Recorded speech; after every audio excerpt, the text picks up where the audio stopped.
Kebencian sebesar apa yang membuat seorang kakak kandung membiarkan adiknya dibunuh lalu dilemparkan ke dalam sumur tua? Ini adalah kisah seorang jenderal bernama S. Parman dan seorang petinggi Politbiro CCPKI bernama Sakirman. Kalian mungkin tidak tahu bahwa dua orang ini bersaudara kandung. S. Parman adalah anak ke-6 dari 11 bersaudara yang dilahirkan di Wonosobo, Jawa Tengah pada tanggal 4 Agustus 1918. Ayahnya bernama Kromo Diharjo, bekerja sebagai seorang pedagang yang terpandang di Wonosobo. Semua anak Kromo Diharjo terkenal berotak encer dan mendapatkan pendidikan tinggi. Parman menyelesaikan pendidikan di HIS di Wonosobo, kemudian melanjutkan ke Mulo di Yogyakarta. Seharusnya setelah lulus, Parman melanjutkan ke AMS, yaitu setara dengan SMA.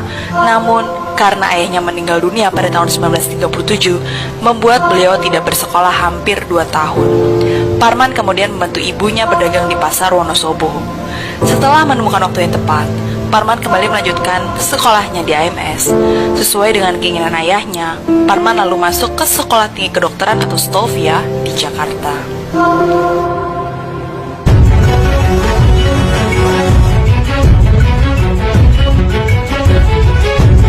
Lagi-lagi sekolah kedokterannya kembali terhambat karena situasi politik berubah dari kekuasaan Belanda menuju kekuasaan Jepang. Sehingga Parman pun pulang ke Wonosobo tahun 1942. Suatu hari, ia bertemu polisi rahasia militer Jepang, Kempeitai, yang mengatakan kalau mereka membutuhkan seseorang yang bisa berbahasa Inggris sebagai penerjemah. Mulai saat itu, Parman yang fasih berbahasa Inggris mengikuti Kempeitai hingga ke Yogyakarta. Meski membantu Jepang, rasa nasionalisme Parman tetap tinggi. Ia terus berhubungan dengan teman-temannya yang berjuang diam-diam untuk melawan Jepang. Tidak lama bekerja, dia ditangkap serta diculik karena diragukan kesetiaannya. Tapi S. Parman cerdas. Dia dibebaskan dan justru dikirim belajar intelijen ke Jepang.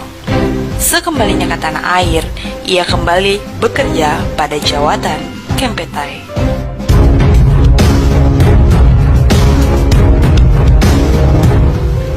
Awal karirnya di militer dimulai dengan mengikuti Tentara Kawan Rakyat atau TKR, yaitu tentara RI yang dibentuk setelah proklamasi kemerdekaan. Selama agresi militer dua Belanda, ia turut berjuang dengan melakukan perang gerilya. Di bulan Desember 1949, ia ditugaskan sebagai Kepala Staf Gubernur Militer Jakarta Raya. Selanjutnya, pada bulan Maret 1950, ia diangkat menjadi Kepala Staf G dan setahun kemudian dikirim ke Amerika Serikat untuk mengikuti pendidikan pada Military Police School. Sekembalinya dari Amerika Serikat, ia ditugaskan di Kementerian Pertahanan untuk beberapa lama, kemudian diangkat menjadi Atase Militer RI di London, Inggris pada tahun 1959.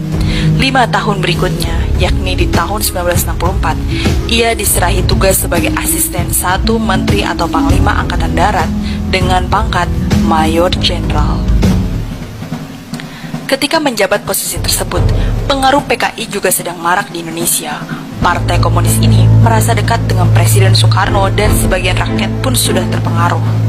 Namun, sebagai perwira intelijen, S. Parman sebelumnya sudah banyak mengetahui kegiatan rahasia PKI.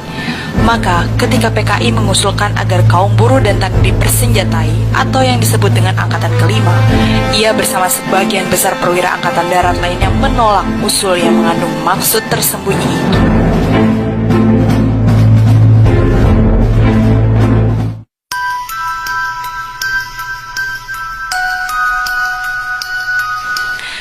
Sementara itu, di dalam keluarga Kromo Diharjo terdapat Insinyur Sakirman, anak nomor 3 atau kakak kandung S. Parman yang lahir pada tanggal 11 November 1911 atau 7 tahun lebih tua dari S. Parman.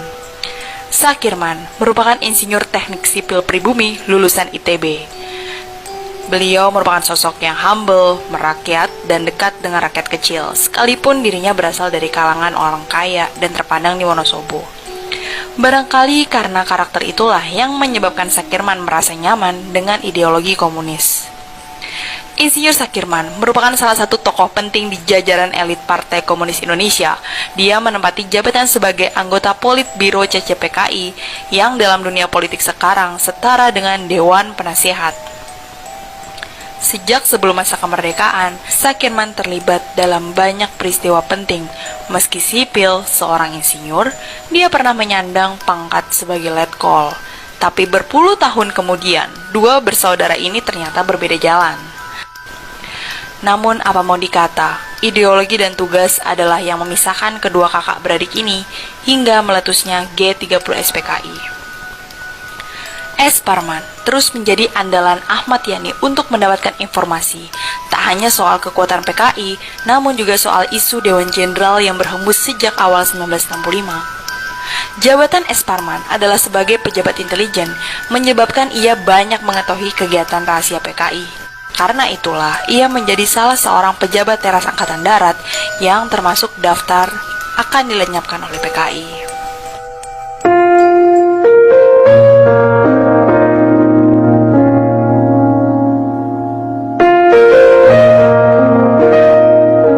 Sebelum menjadi korban penculikan dalam peristiwa G30 SPKI, Parman beserta istri telah memiliki firasat, di mana pada Kamis 30 September 1965 banyak burung gereja dan burung seriti di kamar tamu.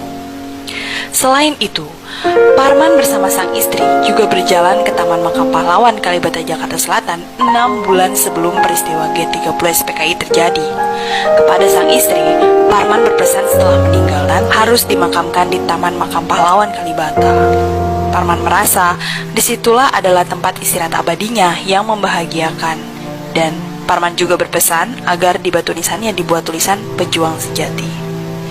Di malam 30 September sampai 1 Oktober, tidak ada penjaga yang mengawasi rumah Parman di Jalan Syamsul Rizal nomor 32 Jakarta.